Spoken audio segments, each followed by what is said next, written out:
Este é o vídeo relatório do experimento de trocador de calor a placas, realizado na disciplina de Laboratório de Fenômenos de Transferência e Operações Unitárias 2, do curso de Engenharia Química da Universidade Federal de Santa Catarina.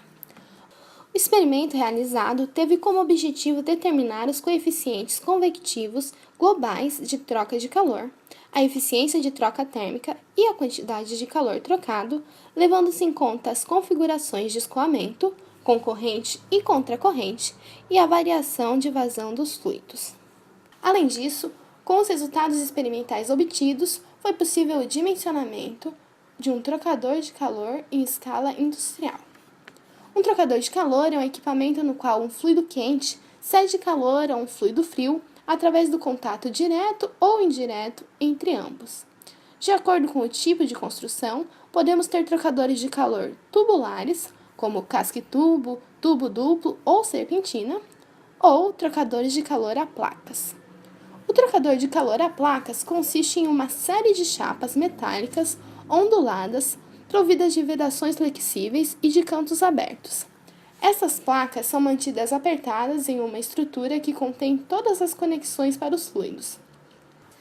Quanto à configuração, o equipamento pode ser operado no sistema concorrente ou contracorrente, com passes simples ou múltiplos. No experimento realizado, foi utilizado um trocador de calor de placas com passe simples constituído por 15 placas de aço inox corrugadas, com área de 0,031 metros quadrados cada, espessura de 0,45 milímetros, comprimento de 56,5 centímetros e uma capacidade volumétrica interna de 25 ml. Em cada uma das entradas e saídas, haviam termopares conectados a um computador que registrava os dados em intervalos de tempo definidos.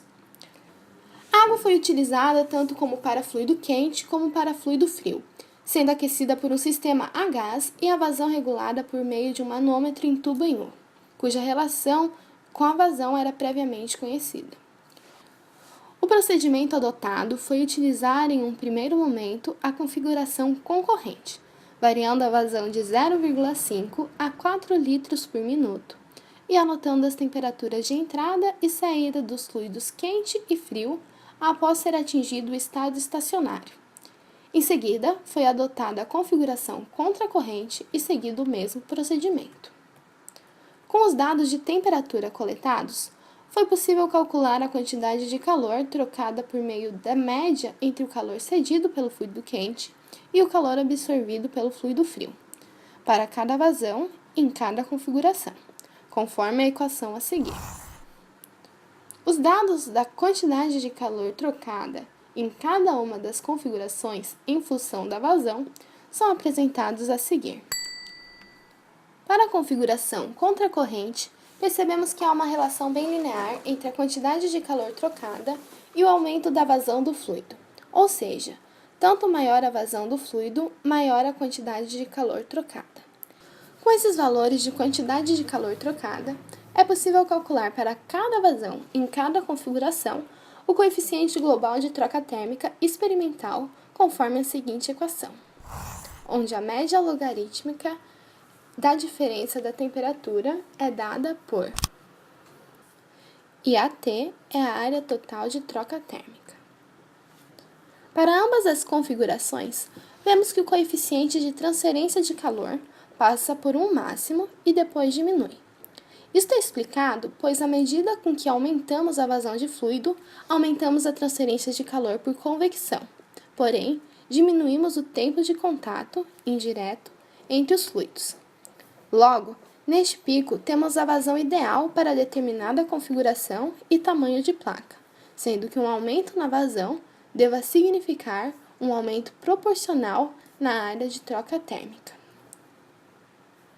O coeficiente global de transferência de calor teórico foi calculado somando-se a inversa do coeficiente convectivo de transferência de calor do fluido quente, a inversa do coeficiente convectivo de transferência de calor do fluido frio e a resistência devido à transferência de calor por condução nas placas de inox. Para o cálculo dos coeficientes convectivos, foi utilizada a correlação de Dittus-Welter.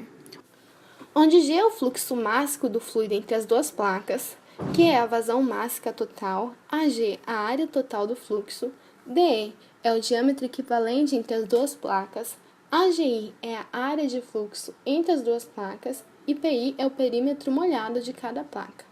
Para o espaçamento entre duas placas pequenos, em relação à largura das mesmas, o perímetro molhado é dado por AI sobre L, onde AI é a área total da placa e L o comprimento da placa na direção do fluido. K, Cp e μ são, respectivamente, a condutividade térmica, calor específico e viscosidade do fluido na temperatura média. A comparação entre os coeficientes de troca térmica teóricos e experimental podem ser observados a seguir para cada uma das configurações. Em ambas as configurações, vemos que o coeficiente experimental foi menor do que o esperado teoricamente. Uma das explicações para isso é que no modelo teórico não foram consideradas as perdas que ocorrem no sistema devido à troca de calor com o ambiente, por exemplo. Além disso, observamos também que a predição teórica se afasta ainda mais para o caso do sistema concorrente, indicando sua menor eficiência. Isso também já é algo esperado, visto que os gradientes de temperatura, que são força motriz do processo, são bem menores a cada ponto do trocador de calor do que para a configuração contracorrente. Por fim, a eficiência de troca térmica foi calculada conforme a seguinte equação, onde S e E são referidos à saída e entrada, respectivamente, e Q e F referem-se ao fluido quente e frio. Conforme esperado, a eficiência da configuração contracorrente é muito superior à concorrente. Foi proposto o dimensionamento por ampliação de escala do trocador de calor utilizado em laboratório para resfriar 50 litros de leite por minuto na temperatura de 50 graus Celsius para a temperatura final de 20 graus Celsius, utilizando água fria disponível a 15 graus Celsius. Conforme podemos observar no gráfico de eficiências, a eficiência do trocador de calor contracorrente é maior. Logo, por ser um sistema de resfriamento, não de aquecimento, cuja mudança abrupta de temperatura do leite poderia causar uma desnaturação de enzimas ou mudança de alguma característica do produto, escolhemos essa configuração para ampliação de escala.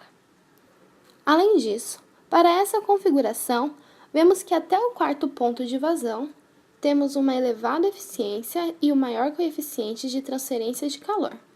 Dessa forma, escolheremos este ponto para ampliação de escala. Considerando a mesma eficiência observada para essa vazão, obtemos a temperatura de saída do fluido frio, 47,34 graus Celsius. Com base nos dados de calor e de massa específicos do leite, calculamos então a quantidade de calor que queremos retirar do sistema. Como o calor será retirado do fluido frio, temos que a vazão necessária deste fluido, com base na temperatura de saída calculada anteriormente, será de 0,74 kg por segundo, ou 44,48 litros por minuto.